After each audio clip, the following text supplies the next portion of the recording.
Om Shanti. Good morning. प्यारे बाप दादा की आज 31/1/2023 के अनमोल महावाक्य सुनते हैं। मीठे बच्चे, तुम हो मोस्ट लकी बच्चे, क्योंकि तुम्हारे सन्मुख स्वयं बाप है, वह तुम्हें सुना रहे हैं। क्यों लकी बच्चे हैं हम? क्योंकि स्वयं भगवान हमारे सामने हैं और वही सुनाते हैं। प्रश्न है, भक्ति मार्ग का कौन सा संस्कार अभी तो बच्चों में नहीं हो सकता है, क्यों? उत्तर है, भक्ति मार्ग में जिस भी देवी या देवता के पास जाएंगे उससे कुछ न कुछ मांगते ही रहते हैं। किसी से धन मांगेंगे, किसी से पुत्र मांगेंगे। ये मांगने के संस्कार अभी तो बच्चों में नहीं हो सकते हैं, क्योंकि बाबा ने संगम पर तुम्हें कामधेनु बनाया है। तुम बाप समान सबकी मनोकामनाएं पूर्ण करने वाले हो। तुम स्वयं के प्रति कोई भी आश नहीं रख सकते। तुम जानते हो फल देने वाला एक ही बाप दाता है, जिसे याद करने से सब प्राप्तियां हो जाती हैं। इसलिए मांगने के संस्कार समाप्त हो जाते हैं। बाबा कहते हैं ना, मांगने से मरना भला। तो मांगना नहीं है, क्योंकि ये तो भक्ति मार्ग के रस्म है और भगवान तो हम बच्चों को बिन मांगे ही सब कुछ दे देते हैं। गीत है आज का, ओम नमो शिवाय। ओम शांति। भगवान वाच अब अच्छी रीति समझकर फिर समझाने के लिए एक गीता शास्त्र ही है। शास्त्र तो बनाया है मनुष्यों ने, परंतु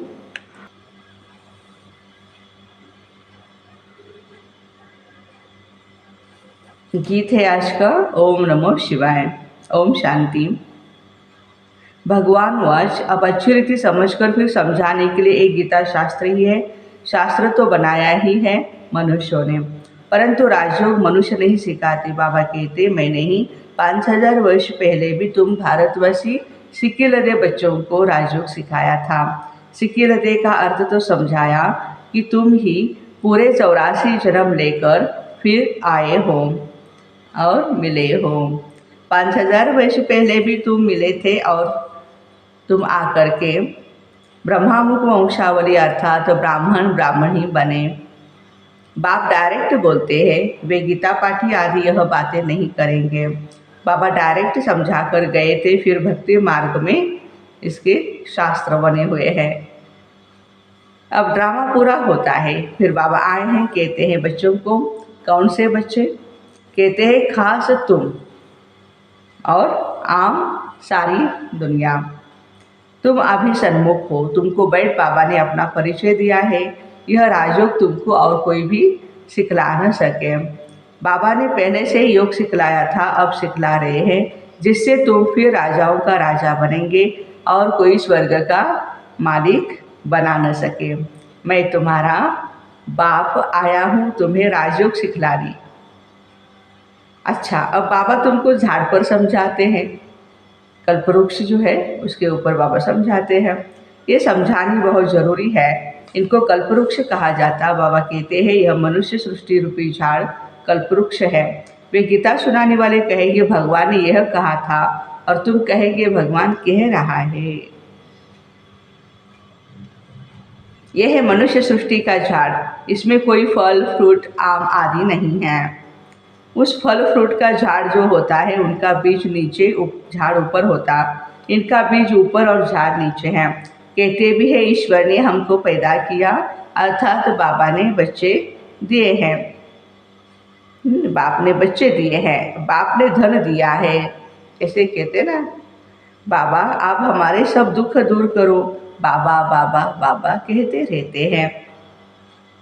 लक्ष्मी नारायण के आगे जाते हैं, उनसे भी मांगते हैं, महालक्ष्मी हमको धन दो। ये सब मांगने के संस्कार है। जगत अम्बा से कोई पुत्र मांगेंगे तो कोई कहेंगे हमारी बीमारी आदि दूर करो। लक्ष्मी के आगे ऐसी आशाएं नहीं रखते, उनसे सिर्फ धन ही मांगते हैं। ये तो तुम जानते हो, जगत अम्बा सो लक्ष्मी सो फिर 84 जन्मों का चक्र लगाकर फिर जगत अम्बा बनती है। झाड़ में देखो, जगत अम्बा बैठी है। यही फिर महारानी बनेगी जरूर। पापा कहते हैं तुम बच्चे भी इस राजधानी में आएंगे। तुम कल्पवृक्ष के नीचे बैठे हो, संगम पर फाउंडेशन लगा रहे हैं नई दुनिया का। हम यहाँ हमारे कल्पवृक्ष में सतयुग का हम फाउंडेशन अभी लगा रहे हैं। कामधेनु के तुम बच्चे सबकी मनोकामनाएं पूर्ण करने वाले हो। खुद की तो होनी ही चाहिए, लेकिन हमें दूसरों की भी मनोकामनाएं पूर्ण करनी है। तुम भारत माता शक्ति सेना हो। इसमें पांडव भी है। बच्चों को समझाया गया है याद एक बाबा को ही करना है। देने वाला एक बाप ही है। भल तुम किसकी भी भक्ति करो, किसकी भी याद करो, परंतु फल देने वाला फिर भी एक ही दाता है। वही सब कुछ देते हैं। भक्ति मार्ग में तुम श्री नारायण श्री कृष्ण की पूजा करते, कृष्ण को झुलाते हैं, प्यार करते। उनसे तुम क्या मांगेंगे? तुम चाहते हो हम उनकी राजधानी में जाए अथवा हमको श्री कृष्ण जैसा बच्चा मिले।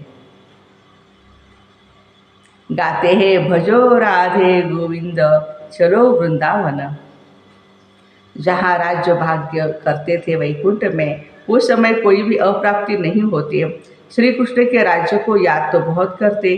भारत में जब श्री कृष्ण का राज्य था तो कोई भी राज्य नहीं था। अब बाबा आए हैं, कहते हैं चलो कृष्णपुरी में चलकर श्री कृष्ण की पत्नी बनो या राधे का पति बनो। बात एक ही है, वहाँ विष नहीं मिलेगा। ये काम क्रोध आदि विकार नहीं है वहाँ। वे है ही संपूर्ण निर्विकारी दुनिया। अभी तुम स्टूडेंट हो, पढ़ रहे हो नर से नारायण, बेगर से प्रिंस बनने के लिए।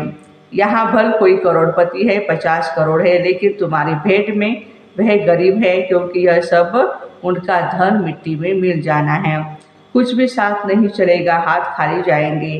तुम तो हाथ भरतू करते जाते हो 21 जन्मों के लिए। अभी तुम राजयोग सीख रहे हो, फिर सतयुग में आकर के राज्य करेंगे। तो पुनर्जन्म लेते वर्णों में आते रहते। सतयुग में है 16 कला, त्रेता युग में है 14 कला। भक्ति मार्ग में शुरू होता है इब्राहिम बुद्ध। भक्ति मार्ग जब शुरू होता है द्वापर से, तब इब्राहिम बुद्ध आते हैं। क्राइस्ट के 3000 वर्ष पहले देवी देवताओं का राज्य था। अब सारा झाड़ जड़ जड़ीभूत अवस्था को पाया है। अभी तुम कल्पवृक्ष के नीचे बैठे हो। इसको कहा जाता कल्प का संगम अथवा कलयुग और सतयुग का संगम। सतयुग के बाद त्रेता, फिर त्रेता के बाद द्वापर, फिर कलयुग। कलयुग के बाद फिर सतयुग जरूर आएगा। बीच में संगम जरूर चाहिए। हर एक युग के बीच में संगम है, लेकिन उसको इतना इम्पोर्टेंट नहीं। जो कलयुग के अंत और सतयुग के आदि का जो संगम है, इसको क्यों इम्पोर्टेंट है? क्योंकि इसमें पूरी सृष्टि में चेंज करने के लिए परमात्मा को आना पड़ता है। ये कल्याणकारी युग है, भगवान का आने का टाइम है, इसलिए इसको महत्व है। तो बाबा कहते हैं कि कल्प के संगम युगे बाप आते हैं, युगे युगे नहीं आते हैं। उन्होंने कल्प अक्षर बदल दिया और युगे युगे लिख दिया। बाबा कहते मैं निराकार परमपिता परमात्मा ज्ञान का सागर हूँ। भारत में शिव जयंती गाई जाती है। श्री कृष्ण तो ज्ञान दे नहीं सकते। तुम कहते हो हम स्वर्ग में श्री कृष्ण के साथ मिलेंगे। बाबा कहते हैं भक्ति में श्री कृष्ण का साक्षात्कार मैं तुमको कराता हूँ। कृष्ण जयंती पर बहुत प्रेम से उनको झुलाते, पूजा करते। उनको जैसे सच सच श्री कृष्ण दिखाई देता है। साक्षात्कार होगा, कृष्ण का चित्र होगा तो उनको भी उठाकर भाकी पहनेंगे। भक्ति मार्ग में मैं ही मदद करता हूँ, दाता मैं हूँ। लक्ष्मी की पूजा करते हैं, अब वह तो है ही पत्थर की मूर्ति। वो क्या देनी है, वो क्या देगी आपको? देना फिर भी मुझे ही पड़ता है। एक परमात्मा महादेव ही हर एक के इष्ट के रूप में आकर के उसको साक्षात्कार कराते हैं, क्योंकि साक्षात्कार की चाबी सिर्फ और सिर्फ परमपिता शिव परमात्मा जी के ही हाथ में है। तो साक्षात्कार मैं कराता ये भी ड्रामा में नूंद है। जैसे कहते हैं परमात्मा के हुक्म से पत्ता पत्ता हिलता है, ये तो ड्रामा बना हुआ है। अभी तुम जैसे एक्ट कर रहे हो वह कल्प के बाद तुम ऐसे ही करेंगे। जो कुछ शूटिंग में शूट हुआ वही चलेगा, उसमें कुछ भी फर्क नहीं पड़ सकता। ड्रामा को भी अच्छी रीति समझना है। बाबा समझाते हैं बेहद का सुख कल्प कल्प भारत को ही मिलता, परंतु जो ब्राह्मण बनते हैं वही वर्णों में आते हैं, 84 जन्म लेते हैं, फिर औरों के जन्म नंबरवार कम होते जाते हैं। और धर्म जितने भी हैं उनके कितने छोटे छोटे मठ पंथ है, भल उन्हों की महिमा है क्योंकि पवित्र है। स्वर्ग का रचयिता तो है ही बाप, और कोई मनुष्य थोड़े ही स्वर्ग रचेगा। फिर राजयोग भी कोई सिखलावे। अभी तुम श्री कृष्णपुरी में जाने के लिए राजयोग सीख रहे हो। पुरुषार्थ हमेशा ऊंच करना चाहिए। तुम कहते हो श्री कृष्ण जैसा बच्चा मिले, श्री कृष्ण जैसा पति मिले, श्री कृष्ण ही श्री नारायण बनते हैं, फिर श्री कृष्ण जैसा क्यों? तुमको क्यों कहना चाहिए? तुमको तो कहना चाहिए नारायण जैसा पति मिले। नारद ने कहा भी हम लक्ष्मी को वरे, राधे के लिए नहीं कहा। बाबा समझाते हैं तुमको कृष्णपुरी में चलना है तो खूब पुरुषार्थ करो। वे है श्री कृष्ण का दैवी कुल, कंस का है आसुरी कुल। तुम अभी हो संगम पर। तुम क्षुद्र संप्रदाय तो ब्राह्मण ब्राह्मणी कहला न सके। जो ब्राह्मण न कहलाए वह क्षुद्र वर्ण के है। भारत की ही बात है ना, भारत ही स्वर्ग बनता है, फिर भारत ही नरक बनता है। लक्ष्मी नारायण को भी 84 जन्म ले रजोतमों में आना है, जबकि वह भी चक्र में आते हैं, तो बुद्ध आदि भी वापस निर्वाण धाम में कैसे जा सकते? कोई तो कह देते हैं कृष्ण सर्वव्यापी है, जिधर देखो कृष्ण ही कृष्ण है। राम के भक्त कहेंगे राम सर्वव्यापी है, कृष्ण को वो नहीं मानेंगे। बाबा के पास एक राधापंथी आया था, कहता था राधे ही राधे, राधे ही हाजिरा हुजूर है। मैं तेरे मेरे राधे, मेरे में भी राधे है। गणेश का पुजारी कहेगा तेरे में भी गणेश है, मेरे में भी गणेश है। क्रिश्चियन फिर कहते हैं क्राइस्ट गॉड का सन है। अरे क्राइस्ट सन था, बच्चा था, तो तुम किसके बच्चे हो? अनेक मतांतर है, रास्ता कोई को भी मिलता नहीं, सिर्फ माथा टेकते भटकते रहते।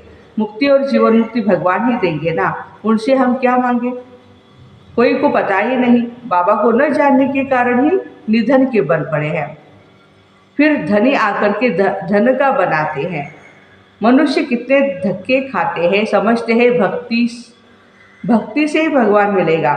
बाबा कहते बच्चे मैं आता हूँ अपने समय पर, भल कोई कितना भी पुकारे, परंतु मैं आता हूँ संगम पर।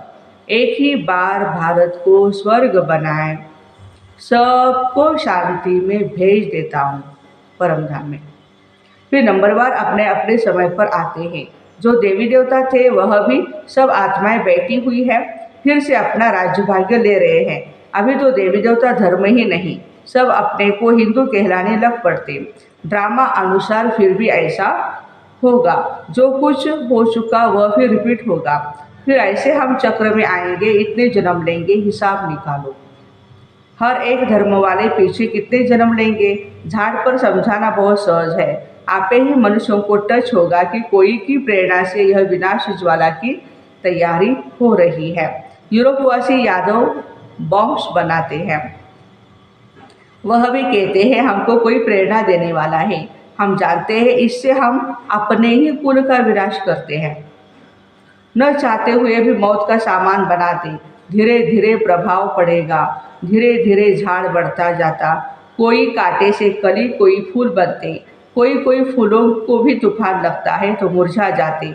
बाबा ने कलम कलम कहा था आश्चर्यवत सुनंती कथंती, फिर डॉट डॉट डॉट, पता है भागवत हो जाते हैं।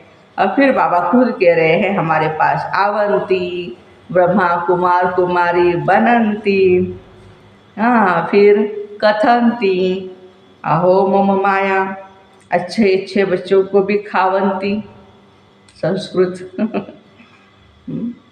आगे चल कर के देखना कैसे अच्छे अच्छे बच्चे भी ख़त्म हो जाते हैं। इसलिए बाबा सावधान कर रहे हैं, अपने ऊपर अटेंशन रखें। जो पास्ट हो गया सो फिर अब प्रेजेंट में बाप समझाते। भक्ति मार्ग में भी शास्त्र बनाएंगे। यह ड्रामा ऐसा बना है। अब बाबा आकर ब्रह्मा द्वारा सभी वेद शास्त्रों का सार समझाते हैं। जो धर्म स्थापन करते हैं उनके नाम पर ही शास्त्र बनाते हैं, उनको ही वो धर्म शास्त्र कहते हैं। देवी देवता धर्म का शास्त्र है ही गीता। हर एक धर्म का अपना अपना शास्त्र होना चाहिए। श्रीमद् भगवद गीता भी ठीक है। भगवानवाच, भगवान ने आदि सनातन देवी देवता धर्म की स्थापना की। यह है सबसे प्राचीन धर्म। हर एक धर्म का अपना अपना शास्त्र है और पढ़ते रहते हैं। अभी तुम देवता बनते हो लेकिन तुमको शास्त्र पढ़ने की दरकार नहीं। वहाँ शास्त्र होते ही नहीं सतयुग में। ये सब खत्म हो जाएंगे, फिर गीता कहाँ से आई? द्वापर में बैठ मनुष्यों ने बनाई जो गीता अभी है, फिर भी वही गीता खोज कर निकालेंगे। जैसे कल्प पहले बनाई है वैसे फिर यह शास्त्र बनेंगे। भक्ति मार्ग की सामग्री बनती ही जाएगी। बाबा समझाते हैं, सिक्के लदे बच्चे मुझ बाप की श्रीमत पर चल, श्रेष्ठ बनो। तुम अभी संगम पर राजयोग सीख रहे हो, जबकि कलयुग को सतयुग बनाना है। उन्होंने कल्प की आयु लंबी बताई, सभी को घोर अंधियारे में डाल दिया है। मनुष्य तो मूंझे हुए हैं। ड्रामा अनुसार तुम बच्चों को ही बेहद के बाप से वर्षा लेना है। बाबा ने बहुत युक्तियाँ बताई। सिर्फ बाबा को याद करो और चाट रखो। भोजन बनाते समय याद करो। भोजन बनाते समय पति बच्चे की याद आती है तो शिव बाबा क्यों नहीं याद आता? माताओं को आज बाबा कह रहे हैं बच्चों की याद आ सकती है आपको, आपके पति की आती तो मेरी क्यों नहीं आती है? तो भोजन यह भी तुम्हारा काम है। बाबा बुद्धि की सीढ़ी देते हैं, फिर चढ़ो न चढ़ो। बुद्धि की सीढ़ी देते हैं, उस पर चढ़ो न चढ़ो, ये तुम्हारा काम है। जितना याद करेंगे उतनी सीढ़ी चढ़ते जाएंगे, नहीं तो इतना सुख नहीं मिलेगा। अतीन्द्रिय सुख जो है, चढ़े तो चाके वैकुंठ रस कहते हैं ना। अच्छा, मीठे मीठे सिक्किरदे अर्थात 5,000 वर्ष के बाद फिर आए मिले हुए बच्चों को नंबरवार पुरुषार्थ अनुसार माता पिता बाप दादा का याद प्यार और गुड मॉर्निंग। रूहानी मीठे मीठे रूहानी बाप का रूहानी बच्चों को नमस्ते। हम रूहानी बच्चों की रूहानी माता पिता बाप दादा को याद प्यार, गुड मॉर्निंग और नमस्ते। वाह बाबा वाह, शुक्रिया बाबा शुक्रिया। धारणा के लिए मुख्य सार है, कृष्णपुरी में चलने के लिए पुरुषार्थ बहुत अच्छा करना है। क्षुद्र बन के संस्कारों को परिवर्तन कर पक्का ब्राह्मण बनना है। दूसरी पॉइंट है, बुद्धि बल से याद की सीढ़ी पर चढ़ना है। सीढ़ी चढ़ने से ही अपार सुख का अनुभव होगा। वरदान, अटेंशन और चेकिंग की विधि द्वारा व्यर्थ के खाते को समाप्त करने वाले मास्टर सर्वशक्तिवान भव। अटेंशन और चेकिंग की विधि द्वारा व्यर्थ के खाते को समाप्त करने वाले मास्टर सर्वशक्तिवान भव। ब्राह्मण जीवन में व्यर्थ संकल्प, व्यर्थ बोल, व्यर्थ कर्म, बहुत समय व्यर्थ गवा देते हैं। जितनी कमाई करना चाहो उतनी नहीं कर सकते। व्यर्थ का खाता समर्थ बनने ही नहीं देता। इसलिए सदा इसी स्मृति में रहो, मैं मास्टर सर्वशक्तिवान हूँ। शक्ति है तो जो चाहे वो कर सकते, सिर्फ बार बार अटेंशन दो। जैसे क्लास के समय व अमृत वेले की याद के समय अटेंशन देते हो, ऐसे बीच बीच में भी अटेंशन और चेकिंग की विधि अपना लो तो व्यर्थ का खाता समाप्त हो जाएगा। आज का स्लोगन है, राजऋषि बनना है तो ब्राह्मण आत्माओं की दुआओं से अपनी स्थिति को निर्विघ्न बनाओ। अपनी स्थिति को निर्विघ्न बनाने के लिए क्या करना है? ब्राह्मण आत्माओं की दुआएं लेनी है। तो राजऋषि बनना अर्थात ब्राह्मण आत्माओं की दुआएं लेना है और अपनी स्थिति को निर्विघ्न बनाना। तो ऐसे अटेंशन और चेकिंग की विधि द्वारा व्यर्थ के खाते को समाप्त करने वाले मास्टर सर्वशक्तिवान भाई बहनों को ओम शांति। Have a nice day.